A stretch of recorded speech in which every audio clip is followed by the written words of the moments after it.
বয়স বেড়েছে, কমেছে বন্ধুত্ব। আগের মতো গল্প আড্ডাও আর জমে না। বয়সের ভারে নুয়ে পড়া মানুষগুলোকে শৈশবে ফিরিয়ে নিতে নবীনদের আয়োজনে মেহেরপুরে হয়ে গেল প্রবীণদের মিলন মেলা। ৫ শতাধিক প্রবীণ দিনব্যাপী মেতেছিলেন হাসি আনন্দে।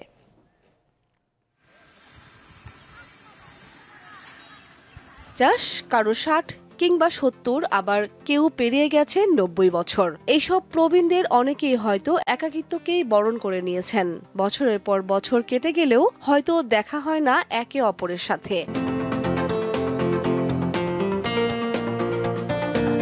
তাদের একটু আনন্দ দিতে ব্যতিক্রমী এক আয়োজন করেছে মেহেরপুরের নবীনেরা। সোমবার মনোহরপুর ভৈরব নদীর পাড়ে জড়ো হয়েছিলেন ৫ শতাধিক প্রবীণ। পরিচিত হন একে অপরের সাথে, মেতে ওঠেন গল্প আড্ডা আর খেলাধুলায়।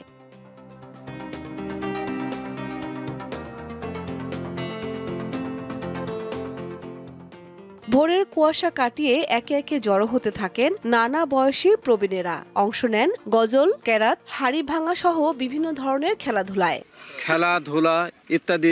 মানে যৌবনকালে যে আমরা উপভোগ করেছি, সেই উপভোগের আস্বাদটুক এখন আমাদের বই দিল। মানে 10 গ্রামের লোককে আমরা দেখবো, আর দেখবো ভালোবাসা থাকবে।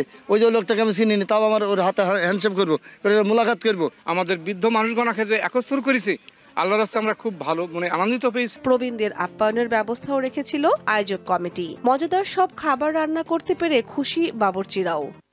মূলত রান্নার কাজে আছি, তারপরে ওই মুরব্বীর কথা শুনি আমাদের যে কষ্টগুলো ছিল, সে কষ্টটা মূলত আমাদের ম্লান হয়ে গেছে। চমৎকার এই মিলন মেলায় এসে কারো কারো দেখা হয়ে যায় দীর্ঘদিনের পুরনো বন্ধুত্ব ও সহকর্মীর সাথে।